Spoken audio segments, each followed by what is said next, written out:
It's about commitment, healing, honor, respect. This is barber life. Cutting hair, I like it. Barbershop, I like it. Change your life, I like it. Conversate, I like it.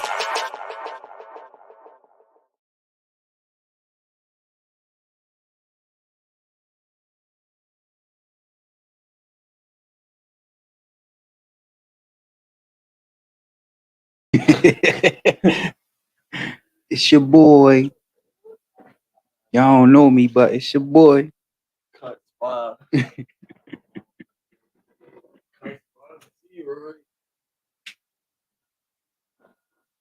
You got a barber name already? Nope. What's your name? I gotta think of it. I don't know. What's your street name? J Rock. Cut spot J-Rock. That's like my little brother. He don't even cut hair, but he be telling them his barber name would be Cut spot G Money. Nah, that's cool. Orange T Roy. I ain't even know I played basketball the same. What's the front but shoes, I just was my basketball.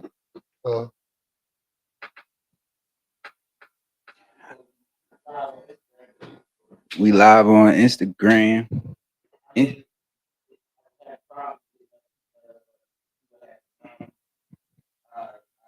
Instagram.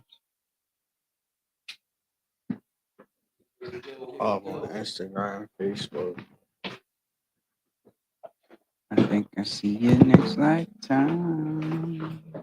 Hey, bro, who did your part on your head? Parts look nice. Let me give her give you her ID. I think I see you next lifetime. What? When I want you in my world. Let's work.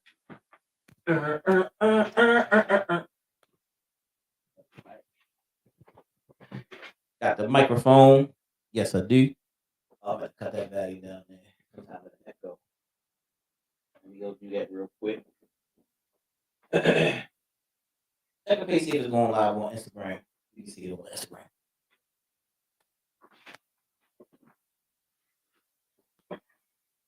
Yeah, Download it. So yeah. Let me call you back. Hold on. We doing a broadcast. I'm gonna call you back. I gotta download it. You say something? No, I gotta download it. Hold up. Oh, okay, good. Your phone, text it. Your phone breaking up. All right. Love you too. All right, family here. Conscious Heads Barbering Bootcamp live in effect. We said we was gonna go live today. So Saturdays from 9 to 5, we cut hair for free here right now. And we don't have anybody in right now. But these are my boot camp soldiers. I always say building a boot camp army, a barbering army, you know what I mean, to be able to handle the community, you know what I'm saying, for the, people that may be in need free cuts and all those different things. But not just an army of that, but an army of entrepreneurs and uh, social social barbers who know what's going on in the community. You know what I mean? Who know what's going on at any given time. So we training them up to be strong entrepreneurs, to be able to heal a community, to be able to do many great things in the community, be community activists. And so that's what the Barber Boot Camp is all about. It's a 6-month program. Initially, the boot camp they come once a week, and I meet many great people, many great young warriors.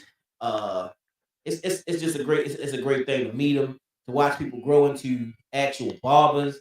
It's a great thing. I get pleasure from watching, and teaching and just watching the whole movement um, expand and explode at the same time. So I'm sitting here with some of my barber boot camp graduates, actually, who actually came through, but they haven't had their graduation ceremony yet, but they have not long ago finished their boot camp portion. So now all of them are in the cadet portion where they come out and they cut heads and just try to take things to the next level. So we figured we go live, with the soldiers and talk about a few things. And y'all got two mics right there. We have two more. They charging up actually. So if you somebody else has something to say, you gotta pass it or whatever. But we here, what I mean, which y'all be excited. So anybody now, we do have a new class that's starting in March 21st.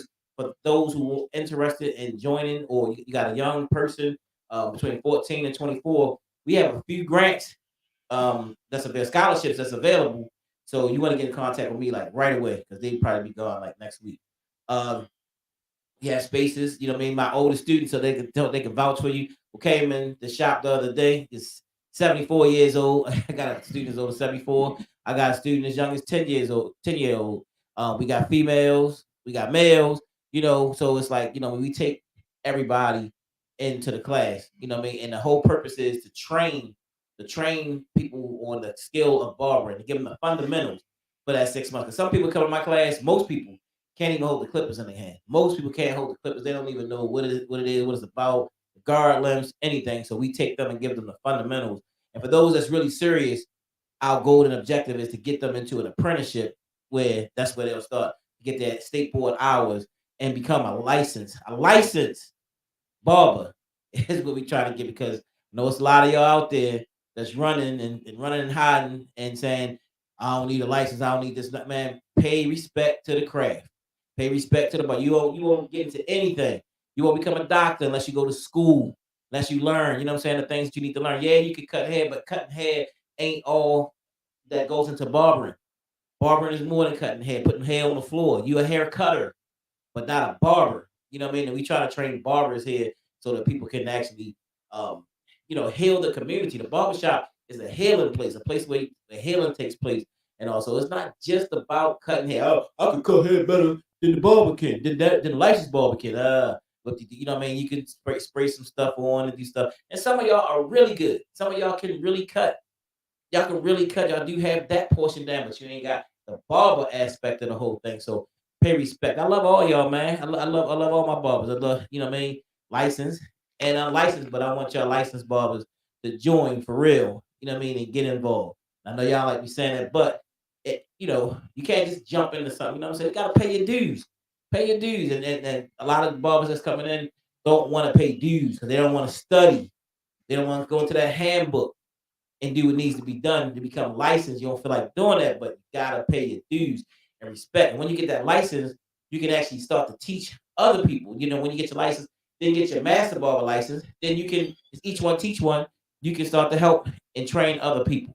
All right, this is a movement, man. Not just about your individual pocket, but it's a movement. So that's what we promote. I tell all my barbers, you know what I'm saying? You coming in here, we want to get you through your apprenticeship so that you can become a licensed barber, then become a master barber. You know what I'm saying? Hey, what's going on, bro? You know what I mean? Oh, you come on up, man. Come on up, Joe. You know, you come sit in the joint. You know what I mean? We actually live.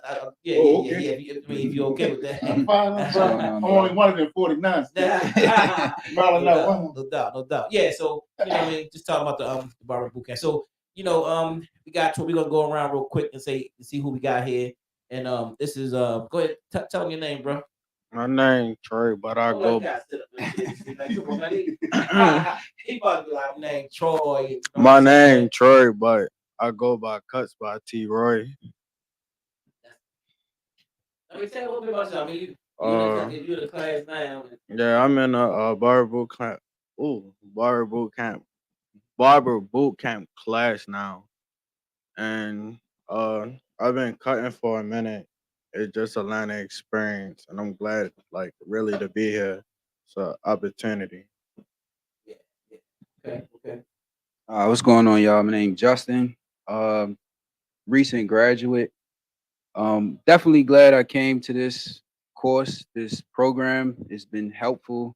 It's been everything, that I've really been looking for, either the togetherness, the teaching. So it's a really good program. I encourage everybody to come out.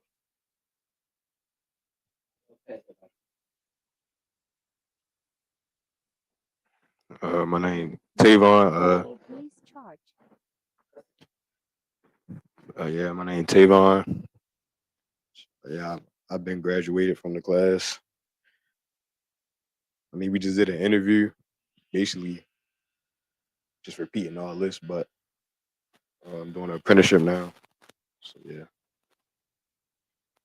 That depress you, bro? No, because like we already went. Oh no, but you know, half the people, well, most people still, you know what I'm saying? Y'all do gotta check out. We did do a little interview we did with Tavon, tracking Tavon, you know, in his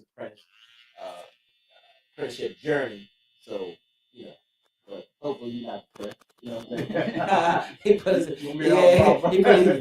yeah. That's it. You know what I mean? Young man cutting right now. We can't. You know what I mean? We got it. Yeah. My name is Zion, and I'm a barber at the Barber Bootcamp. I started last year and graduated late last year, and yeah, I'm enjoying just coming to the shop and getting all the experience and everything. Yeah, I'm 17. Yeah, I'm about to graduate high school, so this is the path that I'm looking to. Graduate from The Baltimore School for the Arts. I'm an actor there. actor. Like, okay. Yeah. All right, cool. You want to say something, sir? Are you good? Can. Okay. All right. You mind me passing the mic? Just hold it. Yeah. Hold it like that. Well, how y'all doing? My name is Jeremiah Johnson. I'm a senior at Paul Lawrence Dunbar. I know my man Zion from middle school. We recently reconnected. I dabble in a bunch of things. I sing. I do. I cook, and I do video. I do. Oh, you talking about like? Oh, you said cook? Yeah.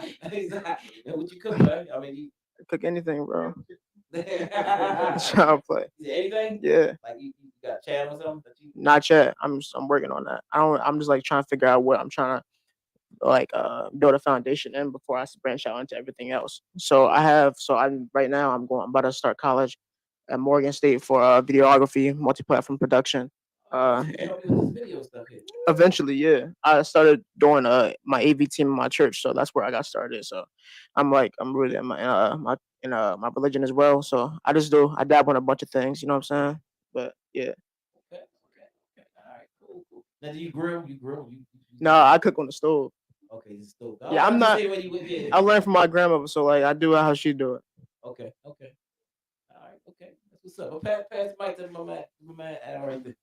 From I'm not in the class, but Yeah. That's all good. Hey, no. I passed. He came up here. We in a shop. The boot camp is upstairs from the actual Conscious Heads barber shop. And brother Unc has been coming here for a long time. You know what I mean? For a long time. Actually, your son was on the did you see him on the Unreal we put him on the other day? no, I didn't. He was in a conversation we did that. No, I didn't. I haven't seen it. That's his father. Albert Carlos here. Remember, bald head guy. He's a bald head. Yeah, that's his father. Yeah, I didn't get a chance to look at it yet. Yeah, right. but he been coming for a long time, part of the Soul Vibers Nation, everything. So he happened to come up here. So I guess it was meant for you to be here. Yeah, I just coming, dude. You know, I can't be in the neighborhood and not stop by my home. You know what I mean? So I came by to see how you were doing, and I'm glad to come through at a time when you got these fantastic young men. Low battery. Please Yeah, charge. I'm glad to come by and you have these fantastic young men in your class. Some have already graduated, some are on their way. Yeah. Expect for you guys to go on and do some great things in life. I heard some things that it was really already seemed like y'all on the path. You know what I mean? So I can say that there is some hope for the youth. You know, and I'm glad that you're able to, you know, to be a vessel in which they can come through. You know, to be able to become financially stable in their future. Yeah. No doubt. I mean, and you represent the. Hold on, I'm trying to put this on. Change this setting.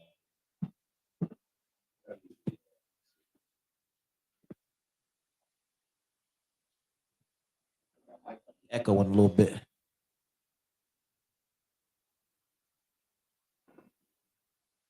Hold up.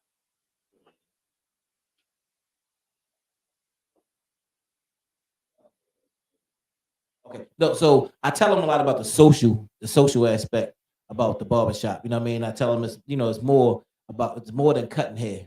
Oh yeah. You know what I mean? Yeah. So a lot of these young barbers out here now, because they got this big debate, they don't want to get licensed, and I cut hair better than the licensed barbers, you know. And I'm saying, yeah, that's your hair cutter. You put hair on the floor. Some of y'all can't cut hair, but it's a barber. You know what I'm saying? It's about being a healer. It's about a whole experience, a healer, activist. You know what I'm saying? It's about consistency, dedication, knowing You know what I mean? You can't, you know what I mean? And some people want to get in the easy way and not study and do all the other stuff and just get into the craft of just the cut.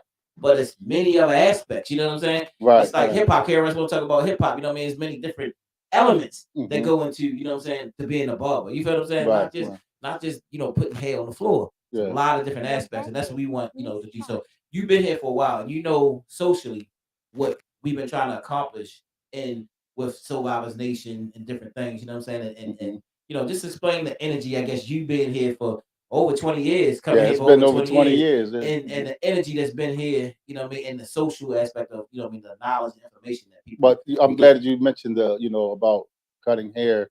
Yeah, it is more because you're touching somebody's spirit. You're touching that crown. You're touching that ori. Right. So you know you got to put good things into that too. Yeah. There's always a lot of positive talk going on inside of here. You know what I mean? It's not you're going to come in here and have no whole bunch of. I hate to say the words. Listen, from my elder Bob Adamola, he called it nigger mess. We don't deal with that here. You know what I mean? It's a socially conscious place. So you're not only building, you know, the outside, or you developing on the inside as well. Right. You know, and it's always been a good place. The energy is good here. You know, you never have no whole bunch of arguments and fussing and fighting. I've never seen any of it in over 20 years, you know. And we've had our challenges, but you know, I like the debates that go on here. That's another thing that go on in the barbershop. You get some interesting debates, you know, and nobody wins, but it's just interesting conversation. A place where men can come and they can be themselves, you know, and talk about things that they don't generally talk about when they're with, you know, with other people. Men and women, because I was actually talking to Sister Oshun. Oh yeah, you know what I mean? And I was telling the brothers here how Oshun used to go toe, you know what I mean, with the other barbers or people that came in the shop. Like she never backed down. Right. I met my wife here. I mean? My wife used to work here. And we've been married. It'd be 20 years in May. You know. you know, it's great things. And your family, you know what I'm saying? You know what I My mean? whole family worked here, you know what I'm saying? Like came up here, you know what I mean, from a teenager. Man, so it's been and so y'all influenced my whole family. You really, you know what I mean? Because I think about it, my sons and daughters and all came through here. They're all doing great things in life. You know, because it took a community to raise, you know, our children. I be joking with my son, LA. I always tell him Jabari is daddy, right? No, I mean, nah. So it's and that's what I'm trying to convey. You know what I mean? It's bigger than the vision of just me. You know what I mean? With the barber and cutting hair. This is a movement for real. You know, it's not a game. You know what I mean? I'm not in for just a money grab. You know what I mean? Hey, give me your money. You know what I'm saying? You got this. You know what I'm saying? Let's do this. I want y'all to be able to set up shops down the line to be able to educate the people. You know what I mean? And be able to do those things. Yeah, you know, I ain't training people. I ain't training hair cutters. I'm training barbers. You know what I'm saying? So you know that's the whole thing. So what was your experience like? You know what I'm saying? You know what's been now Troy is a different. He come into the barbershop already really knowing how to cut hair. You know what I mean? So he's like humbling himself to learn my system of things, which is cool because he's a great teacher also. So he always wants to help. He always wants to go stand with the barber, you know, and help him out do certain things. And he'll probably wind up working with me and teaching, you know what I mean, as we go around and do stuff also. You know what I'm saying? So he's a great teacher. But so he comes in, you know, with that experience because he could, you know, like some people like, man, I already know how to cut. I can just go ahead and do that. You know what I mean? But he's here for a reason. You know what I mean? And he's always around, you know what I'm saying, to help, you know what I mean? But how's your experience been so far, bro? You know what I mean? What have you been learning since you already came in kind of already knowing how to cut? My experience been good for real. I say like it's just learning different techniques because like some of the stuff that you didn't show me or I didn't learn from class, I never like oh I don't do that, and I'll tell you like dang I don't even do that, but it's just me being able and being capable of still taking the opportunity of learning it. Cause I could have, like you said, I could have been like, no, I ain't doing it like that. I'm gonna do it my way. And it's either like people normally say it's either my way or the highway. And I was like, no, I'm gonna just step back and like learn a course and plant my foot so I'd be able to like grasp everything and all the knowledge that you basically given to me. That takes some humility, you know what I mean, at the same time, because I get people to come in and some of them start watching all these barbers on YouTube. And I was watching, I was like, look, I don't want to hear about the other barbers right now. While you're in my boot camp, this is my boot camp. You know what I'm saying? You know, they're that boot camp right now. You know what I'm saying? You know, I ain't telling them don't watch it. You know what I'm saying? But you know what I mean? But you know, someone start getting, you know what I mean, different, you know, getting cocky, many different things. You come on.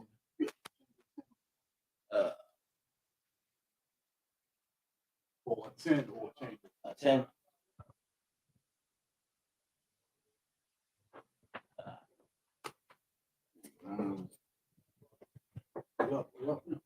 Yeah, we did live. We did a little live. You showing everybody how much money you got. You got like 8 pockets. He's thinking it all. I ain't got no shit. Everybody got change. Low battery. Please Yeah. charge. But what was we at?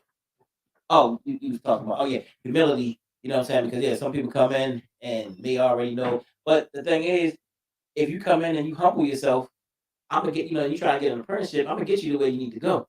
You know what I mean? So that humble part, you know what I mean? It's like, oh, okay. But when you come in and this extra cocky, like, man, I'm not signing this my name on it because first of all, he's not humble enough for me to do it. You know what I mean? You know, sometimes you just gotta humble yourself. Oh yeah. Oh man. Oh man. He was. I was trying to help you tried your best, man. You tried to get him in there. You know what I mean? But he was just like, I saw him from the start. You know what I mean? When he first didn't cut the camera on. You know what I mean? I was talking to a dog room. I said, "Can you come on camera?" I am on camera. I said, you see him on camera? That goes to show you don't just take anybody. Yeah, It's nah. process. Yeah, Right? It's an interview process that we do. You know what I'm saying? And as we go through, we scale through and we find the best attitudes, you know what I'm saying, that we really look for, you know what I'm saying? So, you know, like I got Tavon, and as he comes in, he don't know a lick about cutting hair. Nothing. Never even held the clippers, never even thought about holding the clippers in the hand. It's his pop found the class and then got him in the class. And as he came through, graduating from Poly, trying to figure out what he's trying to do. Oh man, he must be from where? Yeah. Oh man, yeah. I still like you though. Yeah. You know, but trying to figure out what he wanted to do, and his attitude. He came in and he did well in class, and he did certain things. Attitude was so good. You know what I'm saying? He said he wanted to see what was going on here. I got a lot of students, so it's like, you know what I mean. And I decided to take him on because of his attitude. He got a long way to go before he get ready to like cut hair on a regular basis. You know what I'm saying? But that's why I take him on. You know, because it's the attitude that I look for. People I can work with, you know what I mean, and all that, you know what I mean? Because I don't try to bring no problems on board. Like, oh no, it's gonna be a problem. Nah. But you give me enough time, I can sit through and I can find who's who in this class, and that, you know. What's been your experience so far, bro? I mean, my experience. Then your circumstances of even being an apprentice is different. Yeah, my circumstances are different. So I'm trying to transition over, but the experience here, my experience have been great. Even from like our interactions, or like the man was saying, the environment here is just positive. Everybody pretty much have each other's back. It's a learning environment, and just the course overall is definitely helpful for me because I haven't even like cut hair at all. So for me to be able to come in here and gain this is definitely a plus, and I'm just appreciative. Cool. Yeah. You can go. Oh. But yeah, I came in. I'm pretty sure I was the only one in there who didn't cut already. But I just treated it like it was school. Like we had the videos, so I just went home. The videos was easy. I don't, like I said in the interview, but we had to cut that part out. Like not trying to brag or nothing, but it was people who was cutting way longer than me, who was coming in there, and it was kind of like they didn't really care about the videos. They was like, saying he was talking about with the videos like that. But I was watching this video, they did like that. It's like they was, well, yeah, I've been cutting, so that's like they probably thought that it was gonna be like you come here, you just start cutting, and you just get a license. Yeah. But it's like, but yeah, so I just came out to watch the videos, just get the routine. Then he asked that I want to do youth works. say yeah, then we talk about apprenticeship now. He here, so. Yeah, he did you first with me too. And tell me the other stuff. They Bob was playing, he called him the new LA too, you know what I mean? Yeah. Yeah, because so what he's been doing while he's doing his apprenticeship is like he learned, like he's helping me with he's doing the cameras, you know what I mean? With the store and stuff. We try to reopen the store, so he's been working with me with that stuff. So that's the kind of stuff he's doing as he's learning to cut hair. But he learned a bunch of other stuff too. You know what I'm saying? Like being in the shop, stuff, you know what I mean? So he getting a whole full, you know. Yeah, exactly. You know what I'm saying? So he getting a whole full everything. Yeah. That's how it is. Yeah. Don't come through as often as I used to because Yeah. it's always bad. That's because you always out of town, bro. Like, I mean, this brother be, I mean, he might look, he in Africa, he in Europe, I mean, you know what I mean? Everywhere, man. Oh, that's what's up. Oh, yeah? Oh, okay. You said, I like to get that over there. That's bad. Yeah, hey, we gotta get to Africa. Anything American, so you come on over there. You know.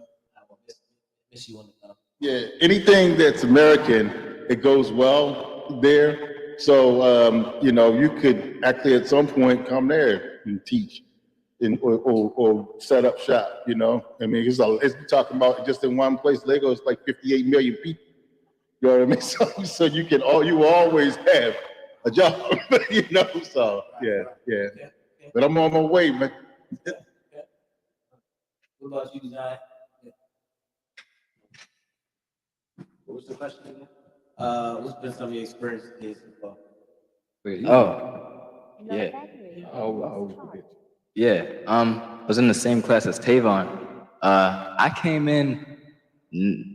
I think I had done maybe like 2 haircuts before I came into the class, and my prior knowledge was completely YouTube. You know what I'm saying? Just YouTube videos. But I had started cutting on myself first. Before anything. That's what really got me into cutting hair, period. And with no intention of being a barber at all. But then I'm like, wait, I could just commit the service to other people. And then I actually get like more familiar with the industry, and I actually like build a passion for it. So by the grace of God, I don't know how this happened so miraculously, but we were actually late. My mom found out that Jabari's classes were opening, and she signed me, like she asked if I wanted to do it. And I said, yeah, she signed me up. Like next week, I was in the classes every week, you know, here, just doing the drills, practicing the techniques, doing it over and over again, you know, getting outside experience outside of the shop, in the shop, just doing as much as you can, or as much as I could to get better. And yeah, I mean, it's been a good experience overall. And like he was saying, even more than just cutting hair, like the unity aspect, like the community aspect, it's like,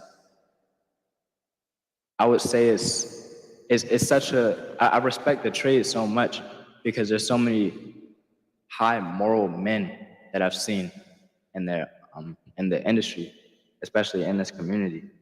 And yeah, there's a lot of leaders, and yeah, it's been great.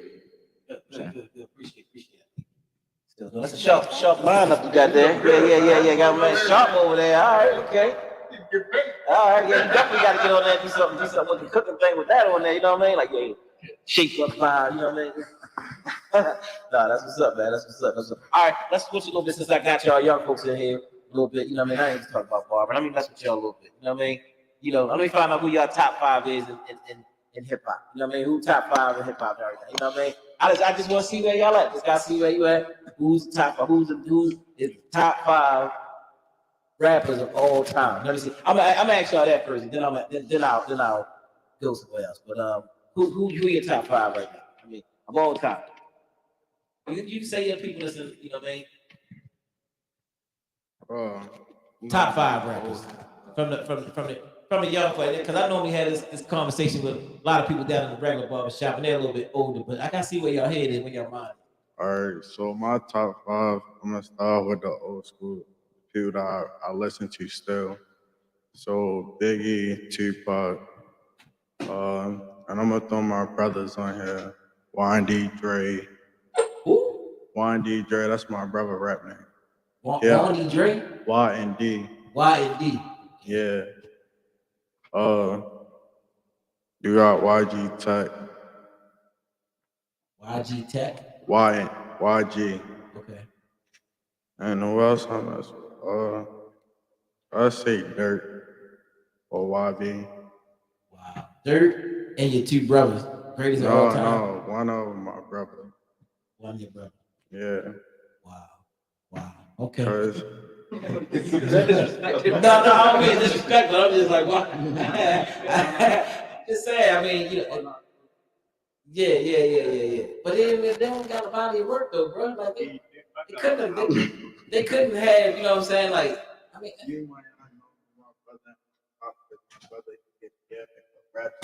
Loyalty. Okay, I can't. I mean, okay. And it's subjective. Yeah, I mean, you know, okay. All right, I got you. Well, me, I don't really have a top 5, but I would say I like songwriters, people that can actually write songs. I would say Nas, Jay-Z. I like DMX, Jadakiss.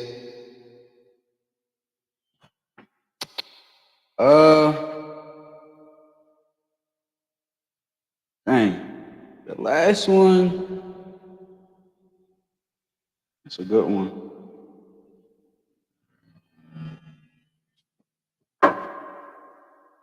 The last one, I'm gonna go with Dolph. Oh, okay. Oh man. Okay. No. It's all good. I ain't hate. You know what I mean? I ain't hate. I'm sorry. Go ahead. I ain't hate. Like I said, I get my list from downstairs mostly, so it's an older list. You know what I'm saying? Like, you know what I mean? It's, you know. Yeah, I don't got no top 5. I stopped doing that because like it's too much music out. Like, top 5. But I listen to a lot of Travis Scott, Lil Durk, Young Boy, Gunna. But I think Greatest of all time.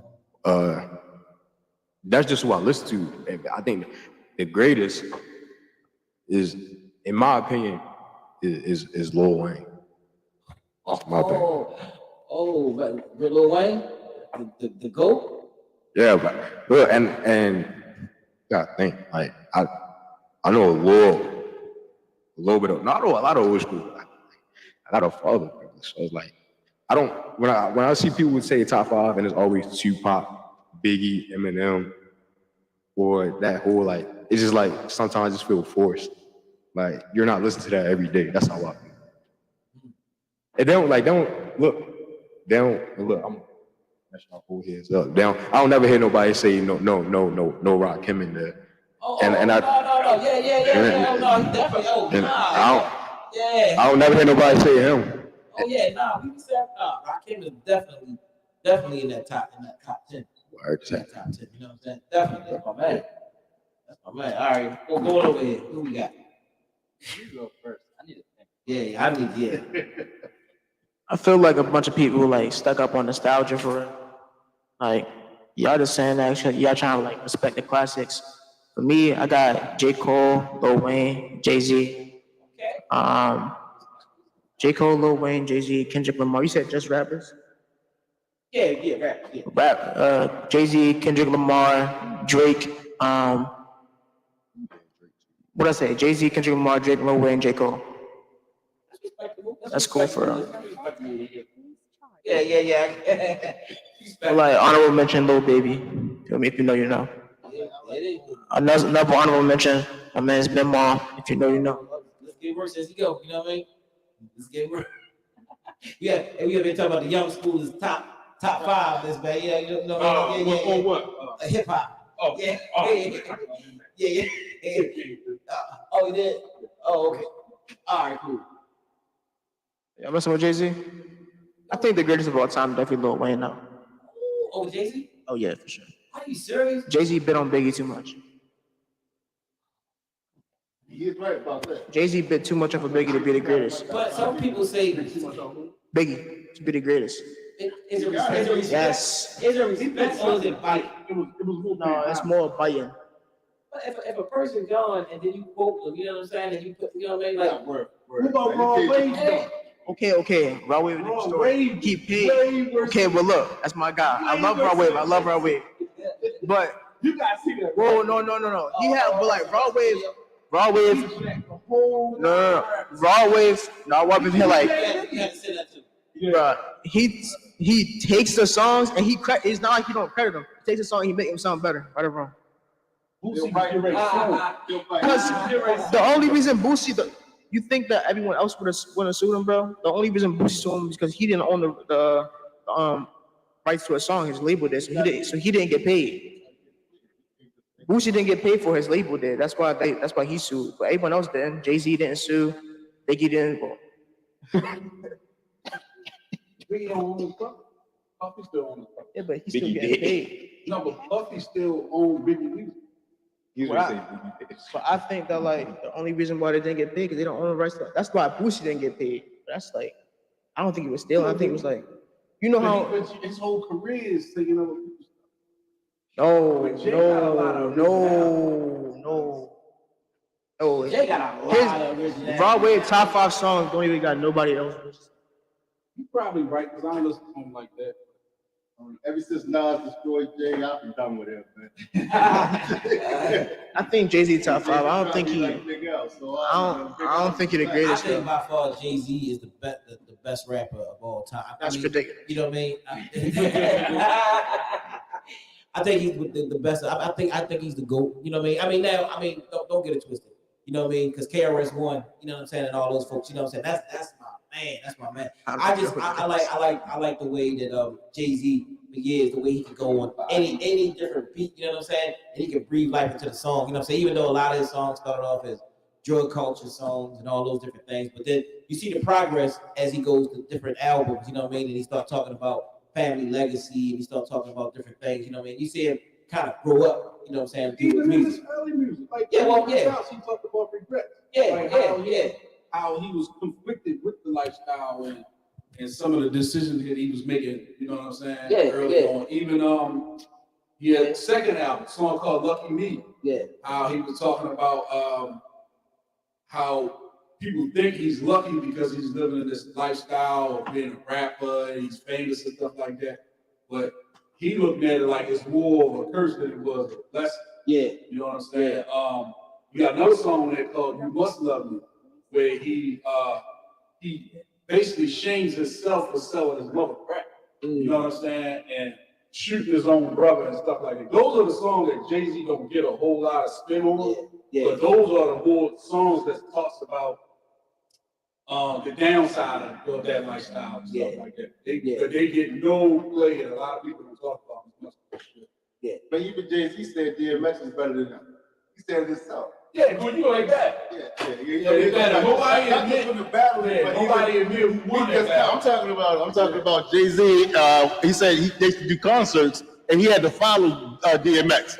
And he said to DMX he couldn't follow him. He even destroy him. Yeah, right. DMX would take you through every emotion. Yeah, right. Laughing, crying, praying. Yeah, he come out, set him off. But my favorite is Tupac. Yeah. Tupac, because I like his versatility. You know what I'm saying? He can rap about being proud to be black 1 minute. He can rap about the street stuff another minute. He's a good storyteller. Yeah. Hey, you loving your mother, and you uplifting your black women and stuff like that. Yeah. And then he just a good friend, like getting around on my homies calls, stuff like that. So to me, he was a more versatile than a lot of them. Yeah. But out of the newer guys that he was talking about, I could do with Kendrick and J. Cole. Yeah. Yeah. Talking about J. Cole, like him jumping on Benny the Butcher song, and like that's a gangster song to a degree. But he on there talking about how better he is as an MC. Like he ain't talking about killing nobody. Right. Never have. Yeah. Even Lupe Fiasco was never like this. It sounds so gangster the way he's saying it. It's like, they pushing for it. You know, like downplaying nobody. Yeah. He said he not really needs to push. Okay, but hold on. J. Cole. Yeah, J. Cole. But we leaving out some people too, like Andre 3000. We leaving them out. Hey, all made no harm. That last Killer Mike album was a beast, man. Hold on, but let's talk about that last Andre 3000 album, man. I actually like the flute He don't album. even want to tour with his man Big Boy. He want to tour with the flute. He wants to put a whole bag. Hey man, I'm telling you, that flute is healing. I've experienced it myself. That headaches, man, I put my earphones on, listen to it, and your headache go away. Right? If you have insomnia, you can't sleep, put it on, it'll make you go to sleep. All right, but yeah, so you know. So I mean, of course, I want to hear. But you heard his verses on Killer Mike joint, right? Oh yeah. Right. Anybody song that he get on, he gonna kill. You know what I'm saying? That's why people so like, come on, bro. And then they asked him, like, you know, like, what's up with the rap? And he said, I don't got. He's 40-something years old. I don't have nothing to say, bro. You 40, all the experience you got in life, I know. I'll be 49 this year, and I got so much to talk about. I mean, I got lesson after lesson after lesson. You know what I'm saying? And you talk about you ain't got nothing to talk about at 40-something years old, man. Come on, bro. Come on. So I mean, he raps so good. That's why it was just like people like, come on, bro, give us something. You know what I'm saying? Like he went to a whole instrument. You know what I'm saying?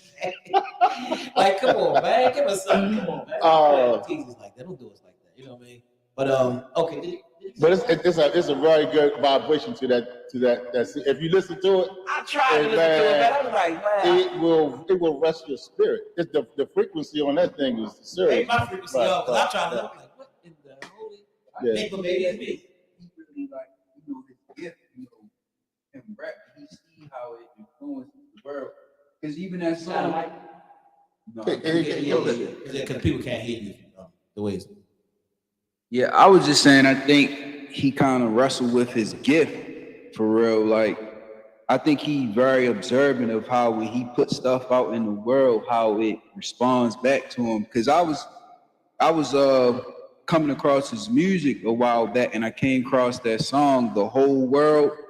And in the beginning, it says, "Yeah, I'm scared." Well, he said, "I got a song for y'all. I want y'all to sing along." But he was scared because he knew, like, putting it out in the air, everything that comes back, like the type of influence he has on the world and what he has to go through, like once it's out there, as far as him as a person.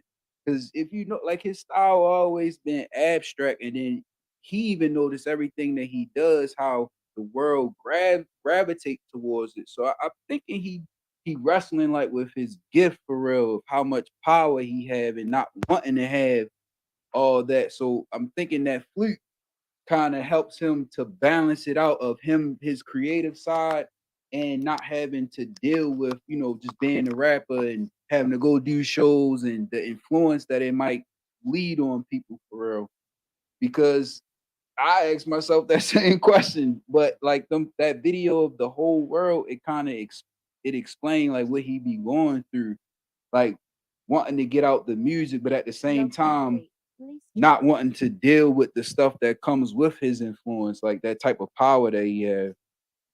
So, which is understandable to me, because you know you see a lot of artists, they can't deal with the pressure of always, you know what I mean, that demand of always having to be in the media and be a certain way, like towards the crowd and stuff. Like certain people lose their mind. But with him, it seemed like he kind of caught it early on and found that balance with the flute. Like I can still be creative with music, and then find a way to not deal with that type of energy that comes along with it. I mean, I feel you. I believe that he's the type of person, whatever he decides to put his mind to, he's gonna be great at it. Yeah, you know, because he's just he has that kind of energy. Yeah. But I have a question for you. Okay. What's your top 3 female rappers? I got MC Light in my top 10 rappers, period. Mm-hmm. Right? You know what I'm saying? So she definitely, of course, for me, you know what I'm saying, it's gonna be MC Light, Queen Latifah, who is another? And my girl, Rhapsody. Rhapsody is a beast. You know what I'm saying? Like, yeah, she definitely one of my favorite. What about the younger guys? Ah, Female rappers. Who is more? So I don't really be really listening to no female rappers. Like female singers, that's different. Like I can see a couple of them, but female rappers, they dead. Low battery. Hold on, say Please this second. charge. Yeah, we come back to the thing. Okay. Me, yeah, my first two, what he said, MC Light and Queen Latifah. My last one.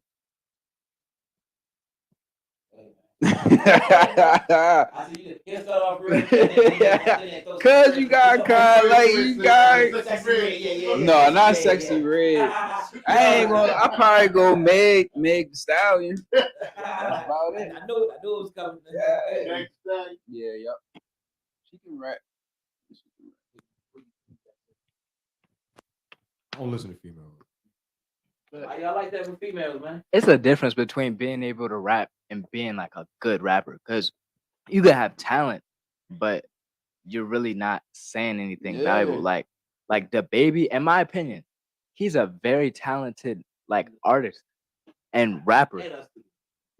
But I feel like he speaks around about the wrong stuff a lot of the time.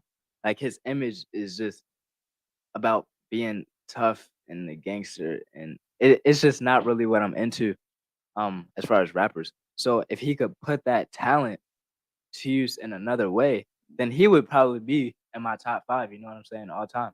But that's why I like rappers like J. Cole, Drake, because they can actually like speak about things that aren't as easy to rap about nowadays. Is Drake a rapper or a pop star? Hold on. I gotta say something, bro. I hate when people like overemphasize like Low lyrics is battery. cool. Like I Please can charge. listen to some Oh, local rappers. here but, we go. But people act like Here we rap go. started with lyrical rap. No, when rap Let me started, say, it was just when rap started. First of all, it wasn't even rap. It was just people DJing. They just say random stuff on the beat. The first rap song ain't lyrical. Rap didn't start to be lyrical. Got a But point. when the 90s started coming, that's when it started getting lyrical. I don't like people trying to act like rap always been this. He told her it was lyrical in the 80s. It was, but the 80s was like that goofy lyrical. Oh, dang. Goofy lyrical. Like who? Big Daddy Kane? Like Rock Young? no, I'm not talking about that. Like animated more. Yeah, Oh no, he's saying like animated. He's saying like more like animated, more of like the showmanship, like the showmanship type thing. Like everybody started getting more like character. Yeah. But all I'm saying is, like we meet, like no other, like I get it, I understand it, because you have like at some point you're gonna have to show your skill, but it's like at the end of the day, you don't have, Sure. it's made for us, for our people to just be like vibe out to it, and it didn't start when you had to be thinking about everything. I feel like it started to take you away from that. Okay, then if you're not gonna be a lyricist, then why not just say words that are neutral or good rather than something that has a negative connotation? Because I understand what you're some saying people, about, that's all they see. That's all they know. That's who they are. but I'm understanding like just the energy of good, like words have meaning. So when True. you're constantly spitting out things about taking lives Low and battery. Please quite literally harming communities as a flex, that's not a good mantra. Like that's not good rap. But somebody can have a technical skill for being able to put words together and like rap fast or smooth or whatever their skill is. But if they're putting out mantras of negativity, then that doesn't make you a good rapper. Yeah, I mean, So it's not understand either, bro. Like the old rappers did the same thing. So it's like people only give them a pass because they had lyrics. Like, so what's the difference? I don't understand. Like, There's no difference. I'm not saying they should have did it either. Like I'm not riding them either just because they're old. But like I don't know. It's gotten gruesome nowadays. Like before it was bad, but it wasn't this bad. but sometimes some people. It was not this bad. No, it wasn't this bad. You're right, but sometimes people just trying to do whatever to get on, because you never know. People financial situation. So they figure, shoot, if I make a song like this, it'll get radio play. And then eventually some people just stick to that rhythm so that way their stuff will, you know what I mean, catch or stay afloat. I mean, that's probably like a tactic that most people that just want to get on, they do just speak on random stuff and just put it out there. All right. So like you was saying, like he even made a song like when Freddie Gray stuff, not Freddie Gray. I forgot whatever. Forgot your name that just passed. That got killed by the police. Yeah. No, the one that he the knee his neck. Yeah, that's George Floyd. Just George Floyd. Yeah. So like when George Floyd died, like he made a song. Who is he? Lil Baby, like you was saying. Like he let us know he can't. No, I'm saying the baby. I said the baby. Oh, the I baby. thought you said Lil Baby. The baby. But I'm What's the difference? Lil And Baby actually. Yeah. I like and a lot of times, what's going on? The difference between the baby and was it Lil Baby, right? Yeah. a lot of times, some people don't want to think all the time. They just want to party. They just want to party. I'm a little more conscious, right? Yeah, so like the difference between them, like Lord Baby, he'll step into the light sometimes, like he'll tip you toe through it, and like he'll speak on certain stuff, but That's what was on Kanye's album. nah, Little bit. Who was it? That baby, a little bit. It was on Kanye. Not That's the one on house arrest. No, that was the baby. I know Yeah, that Mike was that the was that baby. Oh Yeah. no, he got he got flow. He was on. Yeah, he got Yeah, flow. yeah. Okay. yeah, so why not like the baby? He gonna talk about whatever he going through for. He does talk about. I don't even really. I stopped listening to him, but I feel like he didn't fall off. He say the same stuff on the face all the time to me for. But with Lil Baby, it's like he'll give you something, then you might not. It's like a hit and miss sometimes, with him, but he'll say something and get your attention in almost every song. Sure. But I don't know. I just feel like a lot of artists they try to stay away from religion and politics, so that way they don't box them in as far as with their money for real. I think that's why some of them just dumb down the music, so that way they can just not be boxed in, ask certain questions in interviews to get their political view. You know what I'm saying? Because then they might say something, and then they might mess with their bag. So some of them pretty much just be playing it safe. They probably really can rap, but they probably just be thinking about their bag and not getting caught up in stuff in the world. That dials down to what we as a community value. And I'm not saying it's their fault. Like I'm aware that it's systematic, but we value as a whole money, fame, and power. But power equals money and fame nowadays.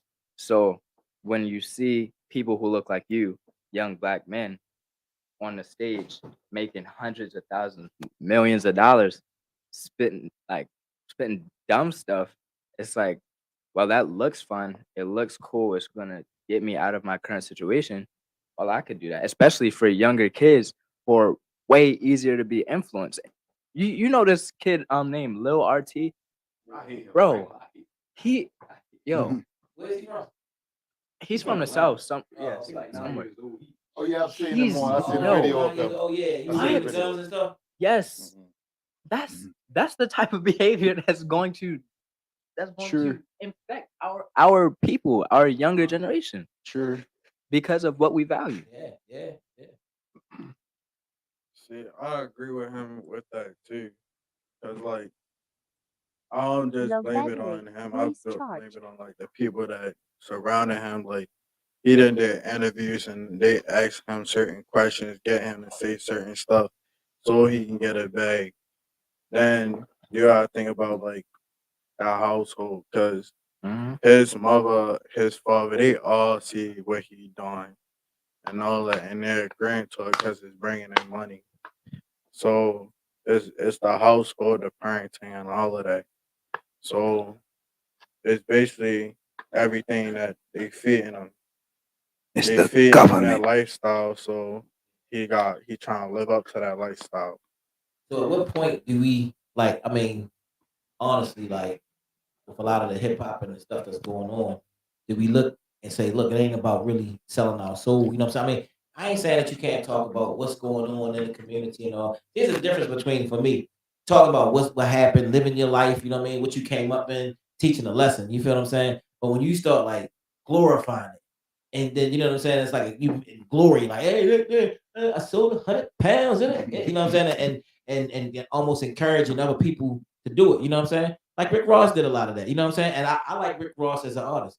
I like his production, a lot of stuff. You know what I'm saying? But a lot of that stuff, you know, after you hear Rick Ross song, you do want to go sell drugs. Like you like people say, yeah, you know what I mean. You want to go, yeah, right. Yeah, but he make you want to go put a package on the street. You know what I mean? Like, oh, I need to call somebody. I know something's jumping off. You know what I'm saying? But but a lot of them they promote a lot of that stuff. You know what I'm saying? And at what point do we start to say, yo, we gotta really clean this up? You know what I'm saying? Because we support a lot of stuff, and it's like Low battery. anti-woman. You know what I'm saying? Like, or just like smutting a woman out. You know what I'm saying? And which that behavior, which leads to a lot of the single parent homes that we got in the community. A lot of the female rappers out here today, who promote sex. A lot of that stuff that we promote to these young girls and man and women come together.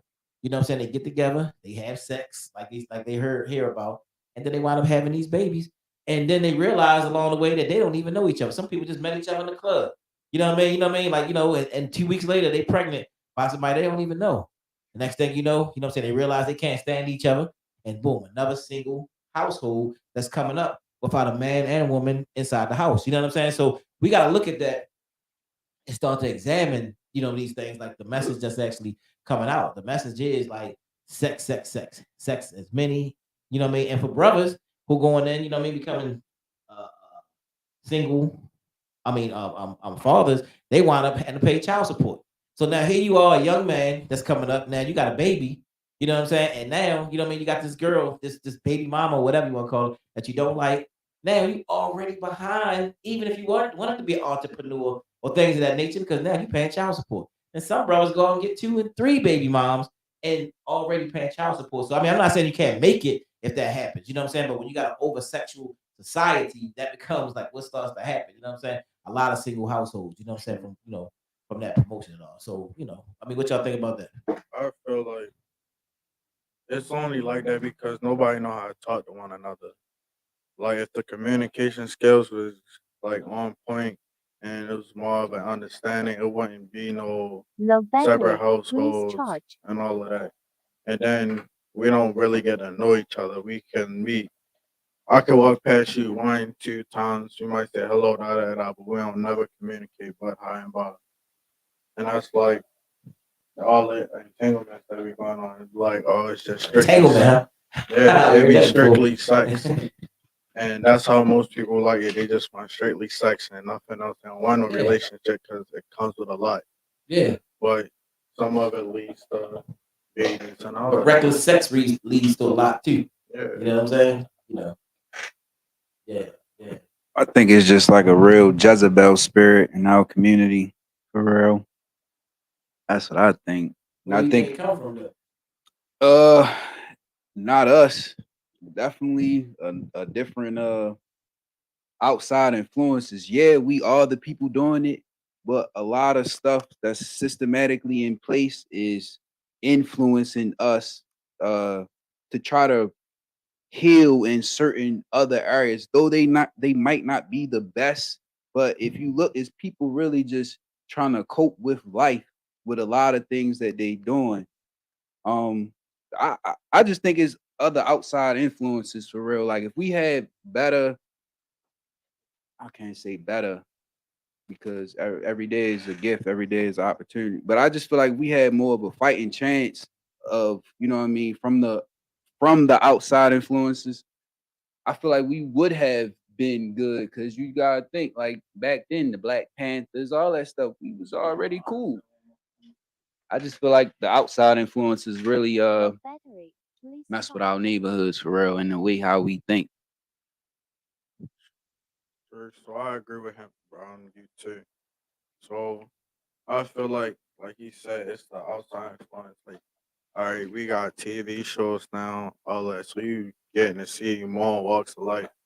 Back then, it was we went out to work and home, work and home. That's why we had that mother and father households. Now you could go watch TV like, oh, he out there. Oh, let me see what the woman out there like. And that's how most men look at it. They be like, oh yeah, I need to travel so I can meet other women. And then that's how these one night stands and sometimes children pop out of these one night stands. Well, I was gonna say, I feel like I feel like you can watch all of that. You can listen to all the music. You can watch all of that. But I feel like if you got parents who actually parent, not try to be a parent, I feel like that's easy. Man.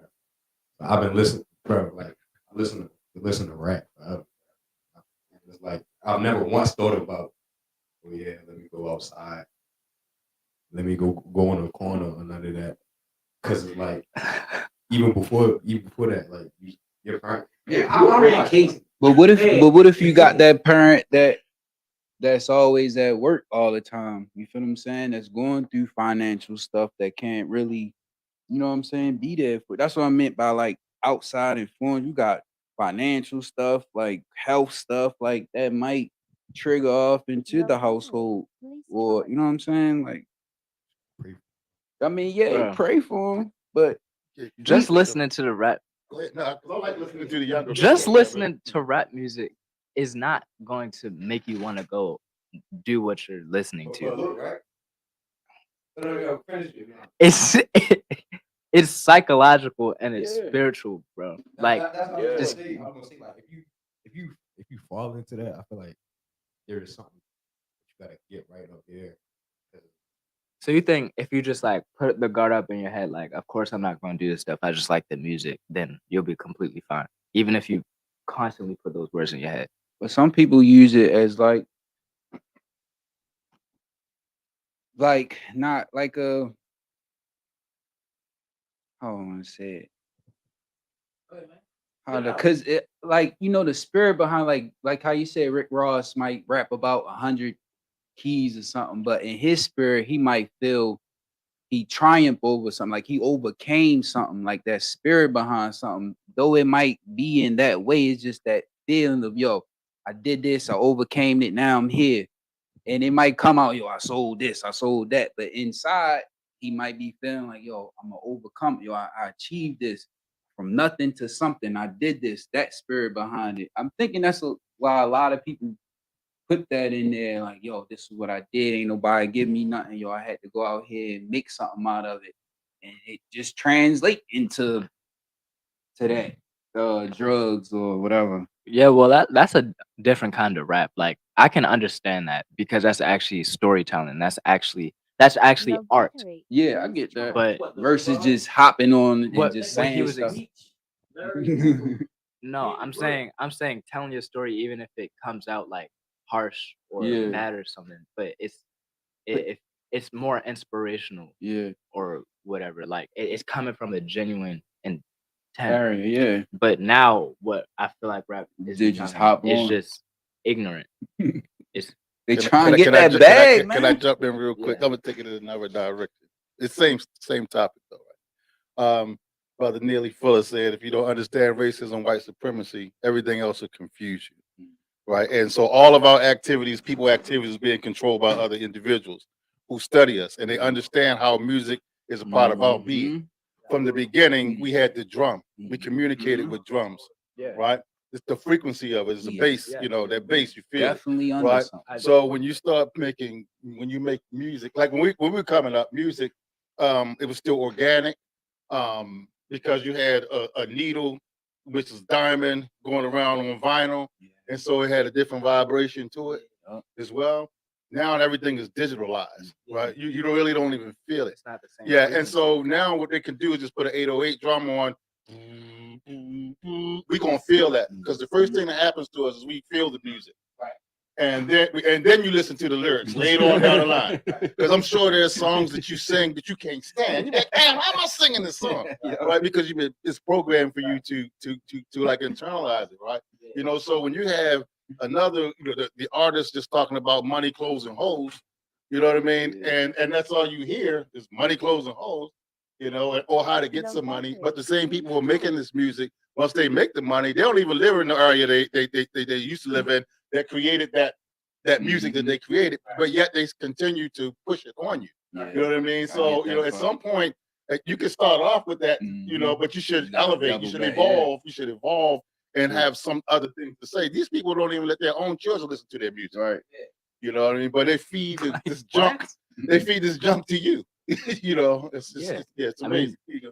That's true. The frequencies. I feel like that's what I've been looking for throughout this. Like what I'm trying to explain is it's not gonna have a direct impact on your actions to go do it, but it's more so the mental and spiritual effects that it'll have on you, like long term, like the frequencies that it's going to have on you, are for lack of better terms, detrimental, because what you put into you, it's going to come out if it's worth wasting. So, like if you put like food, you put it in, and what your body doesn't need, it takes it out. Right. That's what's going to happen one way or another. Like the waste might not be going and shooting somebody, but it could be depression, or it could be just always being in a dark mood or whatever it may be. That part I do get. I just get that part of them, everybody, like the business in itself. Like business period. When you in something, you doing whatever to like try to attract.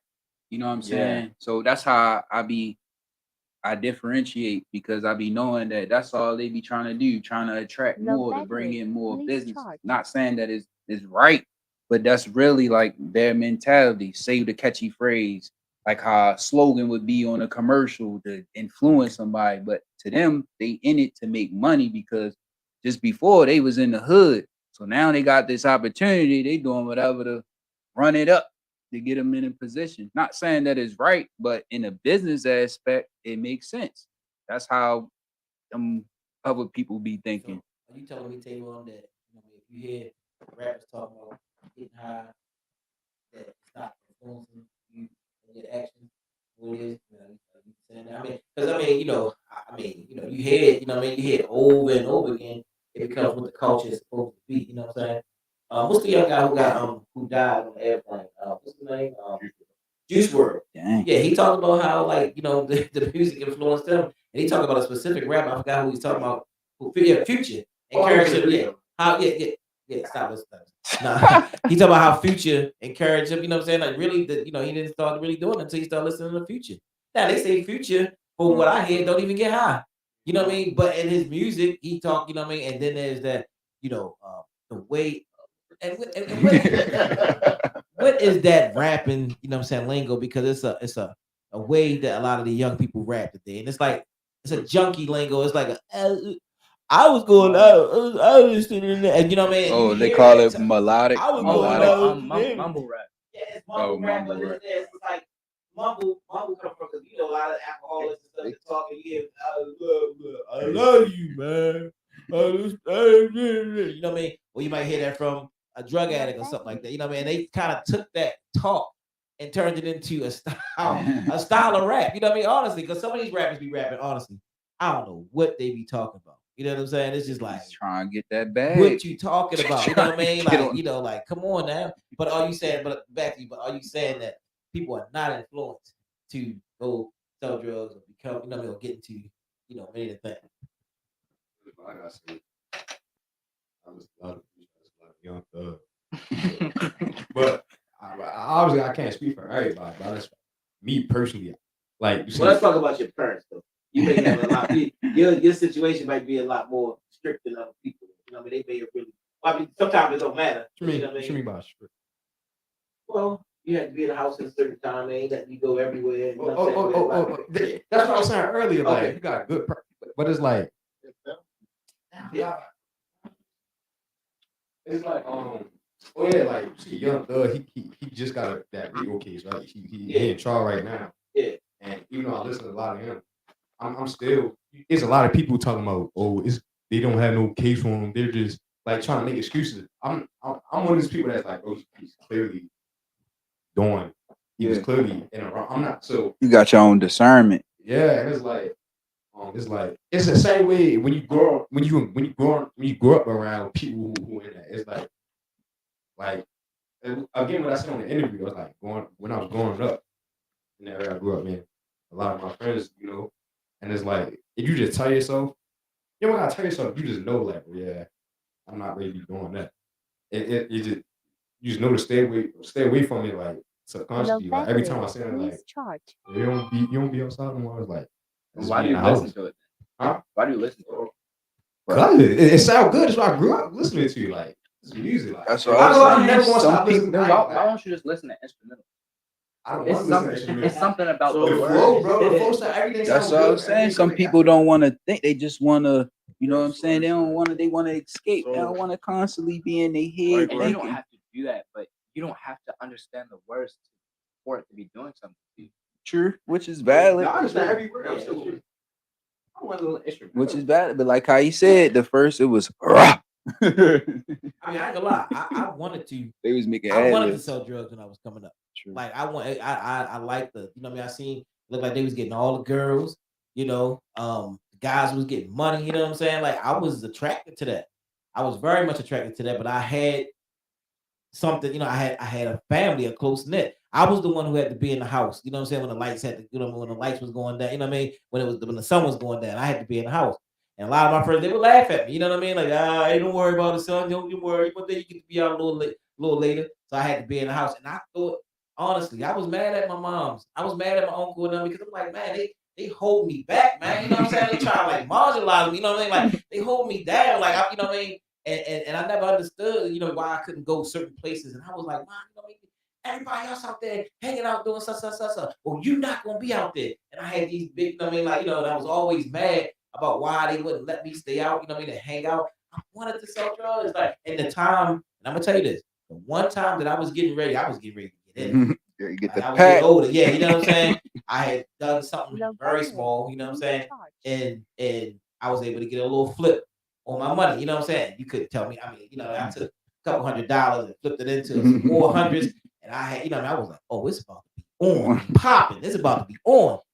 And I'm gonna tell you this. And me and my mom was driving my grandmother to church. We went and dropped my grandmother off to church. And I had stashed my money like up in the closet, like somewhere, right? And I was during that time, I was going out, I was hanging out, I was taking girls out, you know what I'm saying? It was good living for a couple of weeks, right? I was like, yo, it's about to be on. I was driving in the car with my mother, and she was like, we just driving. She was like, I want to say this to you, if I ever found out that you was selling drugs, it would break my heart. And so I'm thinking, money? Like, oh, you know what I'm saying? And then when she said it, you know what I'm saying, too, I was just like, oh. But it hit me so hard of the disappointment. Because she would say it often sometimes, you know what I mean? But then when she said it that day, it like hit me and it was like, shit, I can't do this, man. And I was wondering if when I got home, I ran upstairs and she felt my money. I was like, well, she just, I guess she can feel it. She can feel in me, you know what I'm saying, that I was getting ready to do something that I wasn't supposed to do. And honestly, that stopped me. Like, you know what I'm saying? It was like, I can't do this. I never want to let my mom's down. You know what I'm saying? Never want to, let her down. And that's what stopped me. That's what stopped me from actually doing it. Sure. That's like how I grew up. Like I lived in like a house, like my household. It was always a lot of us when I first started growing up. But like as soon as I got older, like my father, he was strict. Like my father had us doing like construction when we was Low younger battery. because Please he's charge. real estate. So my father was like, he always would tell us, "Oh no, you're not going outside, street lights, all of that." And I remember I started like when I got older, I started sneaking out, like doing like dumb stuff, bro. And I got caught. I got hit by a car. Glad Yeah. you're still here, man. So grateful, like the person that hit me knew my father. So What are the odds? Yeah, so he knew my father and told my father. And I'm sitting there playing along. I'm going to school that whole week, coming in the house, and as soon as I get home, hurry up, doing homework, run back out the door. Because I knew, like, my father worked overnight, like, at his regular job, his regular 9 to 5. So I kept doing it. One day, my father didn't go to work. He just sat in the living room waiting for me. So he snuck out that out of money. I've been sneaking out. I was sneaking out for like 2, 3 months straight. Once we were supposed to go to sleep, I got caught. My other brothers got caught. But it was like a lesson I learned. Like, all right, fall when I was in a certain house at a certain time because a lot of stuff happened and all that. But the lesson I learned was, I mean, the stuff that happened was it was a shooting, and being that I was right there, I could. If my father was like, it could have been you because I just left from that spot.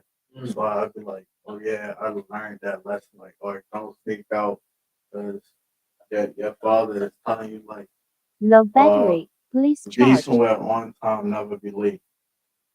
And if you late, these are consequences or what if. Right. My father, he always saying it. He's still telling you today.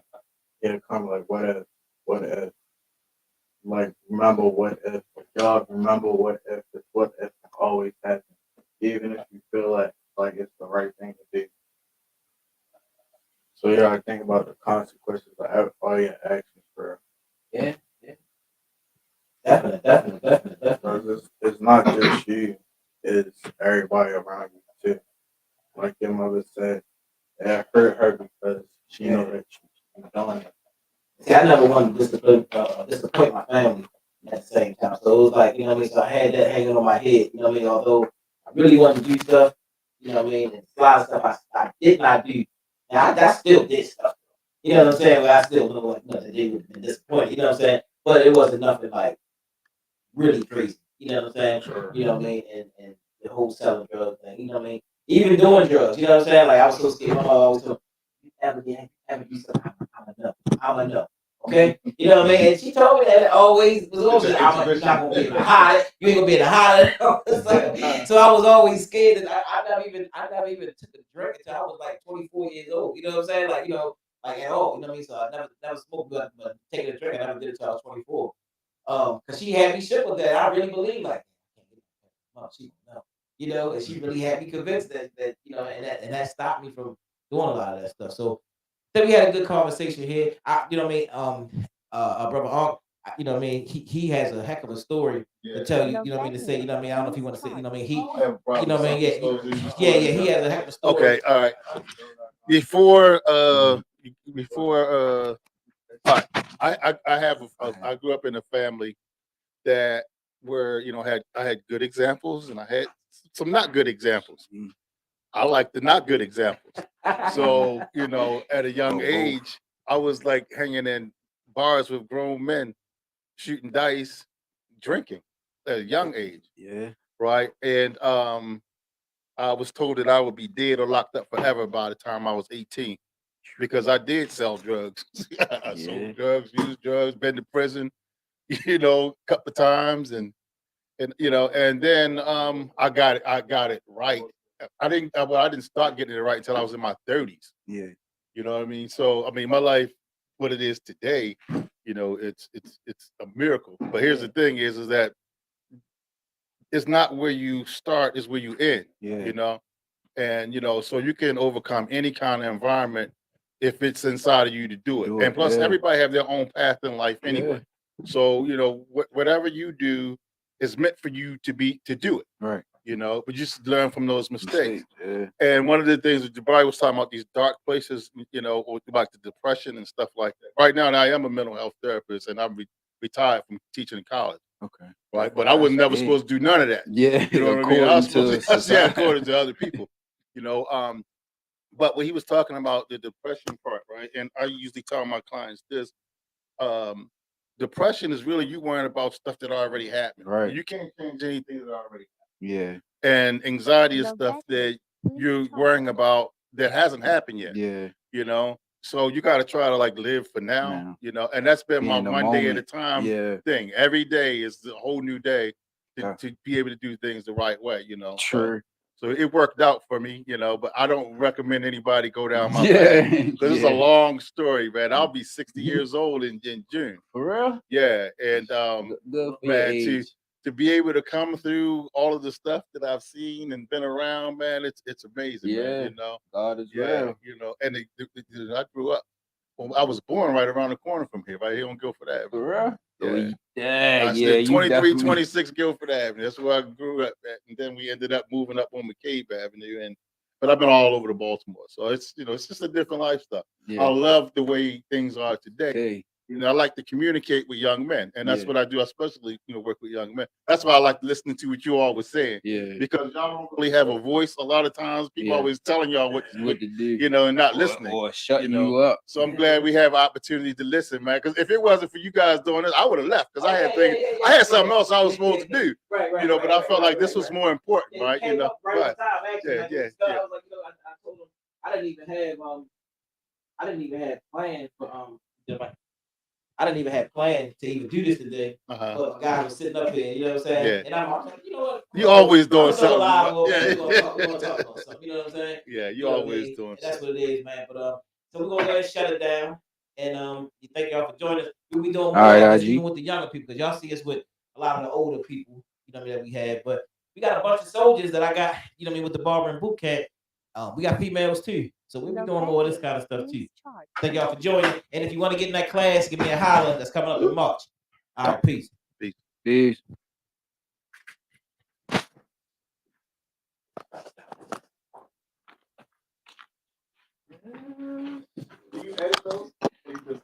I've been taking them and throwing shorts and stuff together. Oh, okay. Let me see. Look, I supposed to be going to the market, man. Oh. I told him, well, I'll be right back.